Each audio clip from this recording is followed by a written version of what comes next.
Hey everyone, thanks for watching NibbleNFlix, the podcast for Snacks Me Cinema. I'm your host, Jeff Fried. In this video, we're going to be munching on the movie The Bride. This will be a non-spoiler review. Have you seen the movie yet? Let me know down in the comments below. Also, give us a like on this video so you can get more eyes on the video. Also, subscribe to this channel. Help us get to 500 subscribers. And you will get notified when we upload new content on the channel. And the question is this new Maggie Gyllenhaal movie that is artsy, bold, brash, and unapologetically chaotic. Is it any good? Yes, no, yes. No, yes. Let's talk about it.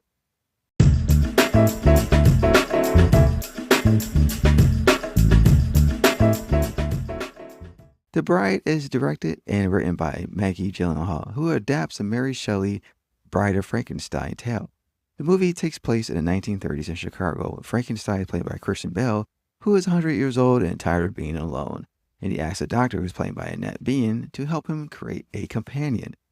They give life to a murdered woman as the bride, played by Jessie Buckley, and sparking romance, police interest, a radical social change, and so much more. When I saw the previews last year at CinemaCon, I was very interested to see what they're going to do. Maggie Gyllenhaal came out and talked about the film, how she shot it on IMAX cameras, and how she just took big swings with this movie, and it was a complete art house kind of film. And was taking a different take on the characters of Frankenstein and the bride. And after watching the previews, it kind of gave like this Bonnie and Clyde kind of vibes as well. And now after watching the movie, I was pretty entertained for the most part of the movie, but it's very audacious kind of film. It was like a punk rock punch you in the face kind of movie. It gives no F's at all. But the thing about this movie though, it's either you're going to like this movie or you're not going to like this movie because it's so bold and so brash that I feel like it's just not going to fit everybody's taste. The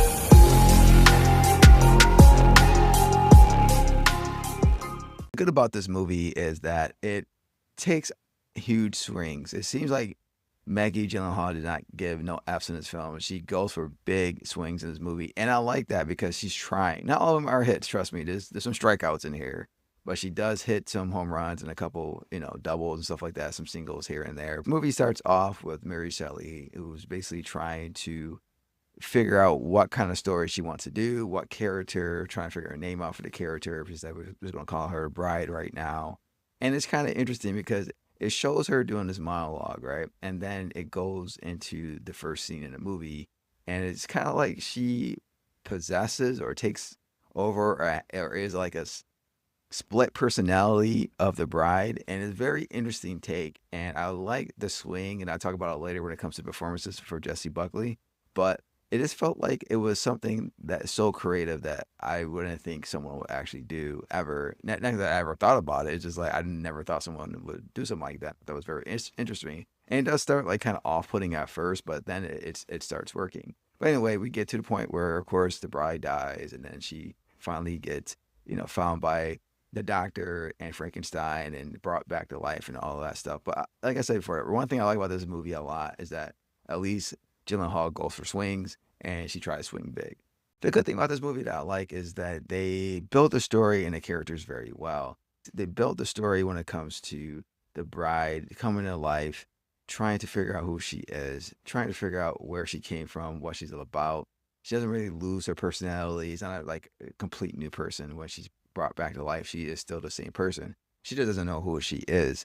But I like the fact that they play this little cat and mouse game hard to get, kind of like they always do for Bride and Frankenstein, where at first she's not really, into him that much, but she starts seeing the charm and how much he really cares about her, how much he protects her, and she slowly falls for him. And I thought that aspect of the story was really strong. Another bright spot about this movie is the performances, and Jessie Buckley she's basically a star in the making. She was absolutely incredible in this movie. And now I see why, even though I saw Hamnet already, and it's just, I see her as someone who could contend for best leading role or supporting role. Whatever she's doing in a movie, I can see her being a nominee for an Oscar because this performance was absolutely fantastic. She has to play this character in two different ways because it's kind of like I said before, kind of like a split personality kind of thing, where one, she has to do like this Mary Shelley 1800 English actor, like basically voice, like dialect basically. And then she has to do like this 1930s American accent, and she was able to like switch it off and on. And at first it was like, what the heck's going on here? Why is she doing this English dialogue and rambling at this? But then it starts getting more sense of what is actually going on. And it's just the way that she pulls it off is just absolutely remarkable. And I love how she played the bride because she plays her very chaotic and also calm at the same time. You just don't know what you're going to get with her. You think everything is fine. And out of nowhere, she goes absolutely, batshit crazy. And I thought that was really cool how she just popped in and out of the two personalities and just the way that she was carrying herself while she's trying to figure out who she is, where she come from, and what happened to her. I just thought the whole entire performance was really great and fantastic.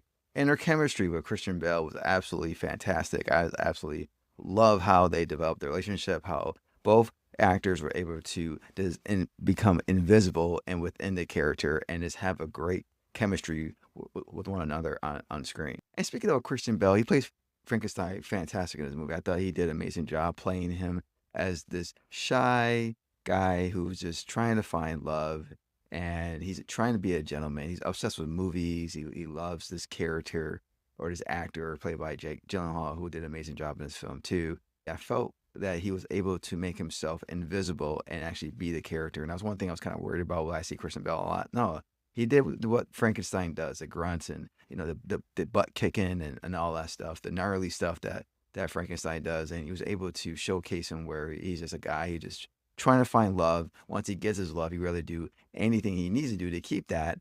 And I thought that was portrayed very well by Christian Bale. And of course, like I said before, the chemistry he had with Jessie Buckley was just absolutely fantastic. And those two were the strong parts of the film.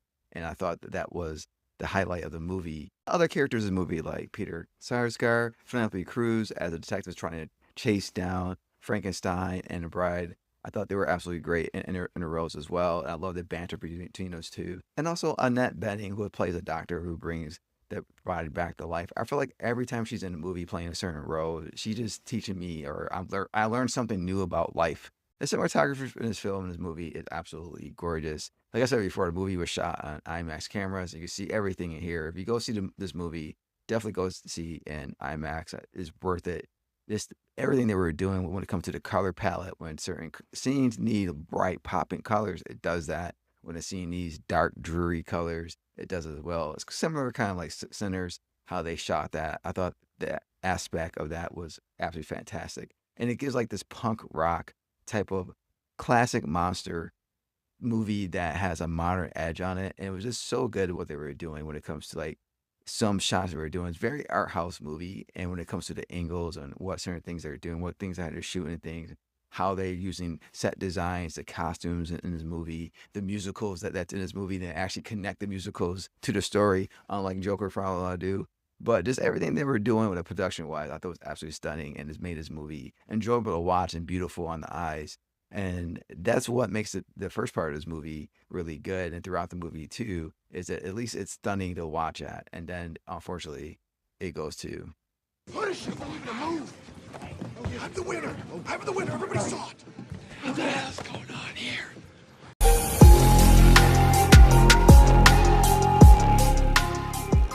the bad about this movie. You see the inexperience of Gyllenhaal as a director in this film, and it shows because she tries to introduce so many other plots and things that's going on in the second half of the film. It kind of really hurts the film, and it feels very overstuffed at times, and it makes it very hard for the viewer to actually follow along what's going on because when she's introducing all this stuff, it just doesn't connect at all. Some things do connect, but some things don't connect or doesn't lead up to anything to help the film progress the story. Introduce women empowerment, and it was kind of tied to what's going on with this mob's crime boss and what's going on with the bride's past in her life. At least that had connection, but that was something that kind of took away from the main plot of the story. And you also have the storyline when it comes to the detectives in this movie too, and that takes away some time because they have to develop these characters. And I feel like you don't really need the characters. We know what they're here to do. They're here to try to track down the Frankenstein and the bride. That's all we need. But they try to introduce that too. And also it goes art house too much sometimes where they just try to do certain shots and do certain things. just to show that how beautiful the scene is or the movie is as well. And I thought that was useless at that time. It was beautiful to look at, but you kind of don't need it.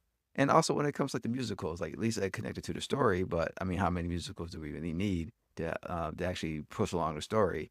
It takes up too much time, and it just becomes to the point where it just exhausts too much time of telling the main story of the movie rather than focus on the story, pushing along and showing where these characters are going during this journey.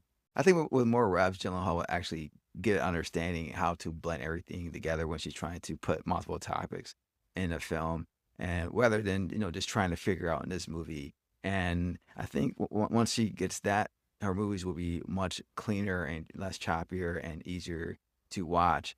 Like I said before, the first act of the film was fantastic. It's just when you get to the second act of the film, when they start introducing all these other secondary plots and all this other stuff that's going on, the movie just becomes choppy. It's hard to watch, and you just don't know what's going on. At least some things get flushed out, but some things are just left on the table, and you're just like, oh, well, why did we do this? I feel like there's a waste.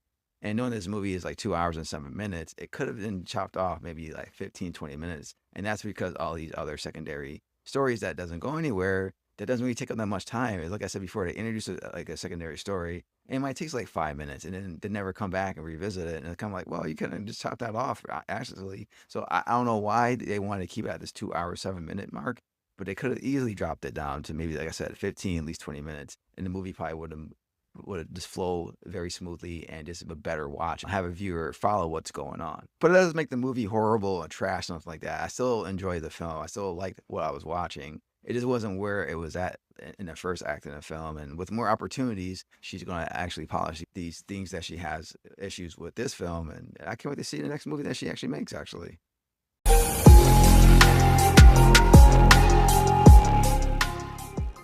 The score to the snack worthiness of the movie, I would have to give it 3 snacks out of 5. Overall, I enjoyed this movie. I had a lot of fun watching this movie, especially in the first half of the film, where you get this beautiful cinematography. They did a great job building the stories, the characters. I love the performances from Jessie Buckley and Kristen Bale. I love their chemistry together as the Frankenstein and bride. I thought they did an amazing job. But when it gets to the second act, that's where things fall off a little bit, and hopefully, thank God, in the third act, it gets a little bit better. Movies that is like kind of art house, has a lot of style. This is definitely for you. Definitely go check this movie out in the movie theaters. Like I said, I recommend watching IMAX. It was shot IMAX. I think it's worth watching it in IMAX. If you like art house movies or interested in this movie, I say go watch it. If not, if you somewhat like a little hesitant a little bit, I'll say just wait till it comes to streaming because you don't want to go there and be disappointed. But yeah, I thought it was okay film. It's not bad. It's decent. And I just can't wait to see what else Maggie Gyllenhaal does in the future, because you can see the potential's there. The talent's there. She's going to be a great director one day. And sometimes you get a little hiccup when you first start. And it's okay. She learn your lessons and you get back up and you knock it out again. And I can't wait to see what she does next. But thank you for watching. I really appreciate you taking out your time, out of your day today to watch this video.